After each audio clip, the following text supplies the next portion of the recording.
Assalamualaikum warahmatullahi wabarakatuh. Perkenalkan, saya Monica Arista dan anggota saya yaitu Indah Nur Aisyah dan Yuni Rahmi Umayyah.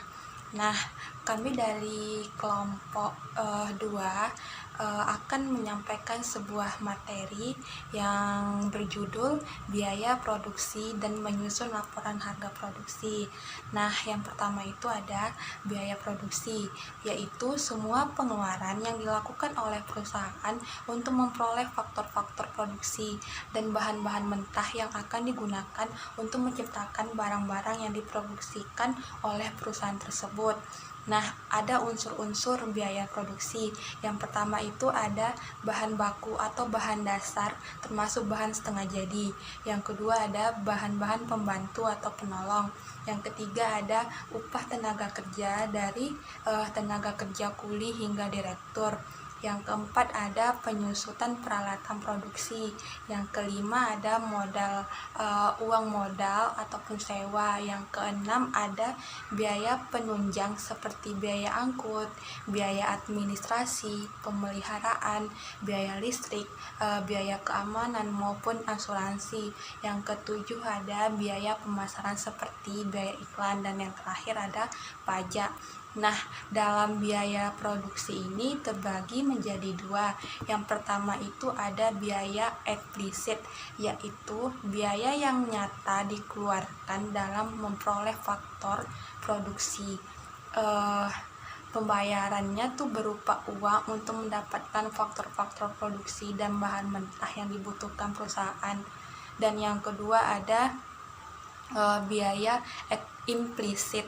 Nah, yaitu taksiran biaya atas faktor produksi yang dimiliki sendiri oleh perusahaan dan ikut digunakan dalam proses produksi yang dimiliki oleh perusahaan. Nah, adapun jenis-jenis biaya produksi. Yang pertama itu ada biaya tetap. Nah, biaya tetap itu sifatnya tetap walaupun kegiatan produksi berubah-ubah. Yang kedua ada biaya variabel. Nah, biaya variabel itu adalah biaya yang secara total berubah proporsional seiring dengan perubahan kegiatan produksi. Nah, selanjutnya itu ada biaya bahan baku. Nah, biaya bahan baku itu adalah biaya yang digunakan untuk bahan-bahan yang bisa dengan mudah dan langsung diidentifikasikan dengan barang jadi. Nah, dalam bahan baku ini ada dua jenis. Nah, yang pertama itu bahan baku langsung dan bahan baku tidak langsung. Nah, bahan baku langsung itu adalah bahan baku yang jumlahnya hampir sebanding dengan produksi jadi dan mudah diidentifikasikan. Sedangkan bahan baku tidak langsung itu adalah bahan baku yang tidak tampak secara langsung pada produk yang dihasilkan. Nah, hanya itu yang dapat saya sampaikan. Selanjutnya materinya akan disampaikan oleh Indah Nur Aisyah. Saya Indah Nur Aisyah akan melanjutkan penjelasan materi dari Monica Arista. Biaya tenaga kerja langsung tuh pengertiannya adalah biaya untuk tenaga kerja yang secara langsung menangani proses produksi atau bisa dihubungkan langsung dengan barang tadi. Contohnya tuh tukang kayu pada perusahaan mebel dan tukang pelitik rokok dalam perusahaan. Yang kedua tuh manfaat anggaran biaya tenaga kerja. Yang pertama tuh penggunaan dan pengeluaran tenaga kerja yang lebih efisien. Yang kedua tuh perhitungan harga pokok penjualan yang tepat waktu. Sebagai alat pengawasan tenaga kerja. Biaya overhead pabrik. Pengertiannya itu adalah semua biaya dikeluarkan selama proses produksi kecuali biaya bahan baku dan biaya tenaga kerja langsung. Biaya yang disingkat dengan BOP ini digunakan untuk menjelaskan beberapa biaya tidak langsung yang terkait dengan produk yang biaya mendukung yang terjadi dalam pembuatan produk. Yang kedua tuh jenis-jenis biaya overhead pabrik. Yang pertama tuh biaya bahan menolong atau biaya bahan tidak langsung adalah biaya yang digunakan untuk menyelesaikan suatu produk namun dalam jumlah yang relatif kecil serta sulit untuk dilacak keberadaan di produk jadi. Bahan-bahan langsung atau bahan menolong tersebut contohnya itu seperti cairan pembersih yang digunakan untuk membersihkan mesin produksinya. Yang kedua tuh tenaga kerja tidak langsung. Biaya tenaga kerja adalah biaya yang dikeluarkan untuk mengerjakan tenaga kerja yang secara fisik tidak berhubungan dengan proses pembuatan produk atau dengan tujuan untuk membantu para pekerja penghasilan suatu produk. Contohnya itu seperti mandor dan manajer produksi dan lain. Yang ketiga tuh biaya tidak langsung. Selain biaya bahan menolong dan biaya tenaga kerja tidak langsung, terdapat biaya tidak langsung itu lainnya yang tidak terhubung langsung dengan produk atau jasa yang dihasilkan namun tanpa mengeluarkan biaya-biaya tidak langsung tersebut. Produksi tidak akan dapat menghasilkan produk yang dibutuhkan biaya-biaya juga ada dasarnya juga tidak mudah dialokasikan secara akurat ke unit yang dihasilkan. Biaya-biaya tidak langsung tersebut seperti biaya listrik, biaya air, biaya asuransi, biaya sewa gedung, mesin kendaraan bermotor, biaya penyusun aset, biaya perawatan dan perbaikan. Baiklah, sekian dari saya. Materi selanjutnya akan dijelaskan oleh Yuni Rahma Umayyah. Assalamualaikum warahmatullahi wabarakatuh. Baiklah, saya Yuni Rahmi Umayyah akan menjelaskan penjelasan materi dari Indah Nur Aisyah. Laporan harga pokok produksi dan hubungannya dengan laporan laba rugi. Harga pokok produksi atau biaya produksi adalah sebagian atau keseluruhan faktor produksi yang dikorbankan dalam proses produksi untuk menghasilkan suatu produk barang. Dalam penetapan harga pokok produksi atau biaya produksi terdapat dua metode yang dapat digunakan, yaitu yang pertama metode variable costing dan absorption costing atau full costing. Dua metode ini memiliki peruntukannya masing-masing dan memiliki cara perhitungan yang berbeda dalam menentukan biaya produksi. Hal inilah yang cukup berpengaruh dalam laporan keuangan, khususnya laporan laba rugi. Yang pertama, metode variable costing.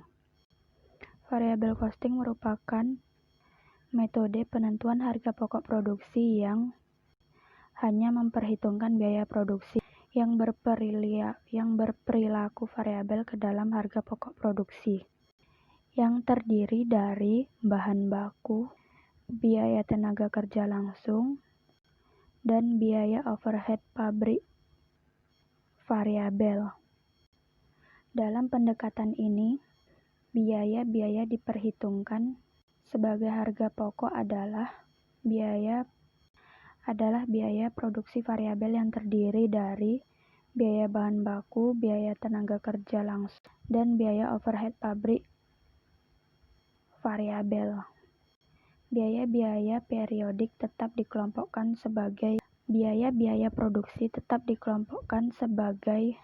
biaya periodik bersama-sama, dengan biaya tetap non-produksi dan biaya-biaya berubah sejalan dengan perubahan output yang diperlakukan sebagai elemen harga pokok produk. Laporan harga pokok yang dihasilkan dari pendekatan ini banyak digunakan untuk memenuhi kebutuhan pihak internal. Oleh karena itu, tidak harus disesuaikan dengan prinsip akuntansi yang berlaku umum. Metode yang kedua, absorption costing atau full costing. merupakan metode penentuan harga pokok produksi yang memperhitungkan semua unsur biaya produksi ke dalam harga pokok produksi yang terdiri dari biaya bahan baku, biaya tenaga kerja langsung, dan biaya overhead pabrik, baik yang berperilaku variabel ataupun tetap. Pada metode absorption costing atau full costing, atau yang biasa dikenal dengan pendekatan tradisional, menghasilkan laporan laba rugi di mana biaya-biaya diorganisir dan disajikan berdasarkan fungsi-fungsi produksi, administrasi, dan penjualan. Laporan laba rugi yang dihasilkan dari pendekatan ini banyak digunakan untuk memenuhi pihak luar perusahaan. Oleh karena itu, sistematikanya harus disesuaikan dengan prinsip akuntansi yang berlaku umum untuk menjamin informasi yang tersaji dalam laporan tersebut. Selanjutnya, dalam menyusun laporan harga pokok produksi, yaitu ada 4 tahap untuk menghitung harga pokok produksi yang bisa dipakai untuk perhitungan harga pokok produksi. Rumus untuk perhitungan diawali dengan menghitung bahan baku, biaya produksi, persediaan barang, dan harga pokok penjualan. Tahap yang pertama, menghitung bahan baku yang digunakan. Rumus untuk menghitung bahan baku yang digunakan ialah saldo awal bahan baku ditambah pembelian bahan baku dikurangi saldo akhir bahan baku sama dengan bahan baku yang digunakan. Tahap yang kedua, menghitung biaya produksi. Rumus untuk menghitung biaya produksi yaitu bahan baku yang digunakan ditambah biaya tenaga kerja langsung ditambah biaya overhead pabrik, biaya overhead produksi sama dengan total biaya produksi. Tahap ketiga, menentukan harga pokok produksi. Ketika sudah melewati dua tahap sebelumnya, selanjutnya kita perlu menghitung harga pokok produksinya. Rumus yang digunakan untuk menghitung harga pokok produksi ialah total biaya produksi ditambah saldo awal barang dalam proses produksi dikurang saldo akhir persediaan barang dalam proses produksi sama dengan harga pokok produksi. Selanjutnya tahap keempat, yaitu menghitung harga pokok penjualan. Harga pokok penjualan atau biasa yang disebut dengan HPP, rumusnya dalam menghitung HPP ialah harga pokok produksi ditambah persediaan barang awal dikurang persediaan akhir. Baiklah, sekian dari kelompok kami. Apabila ada kesalahan, mohon dimaafkan. Assalamualaikum warahmatullahi wabarakatuh.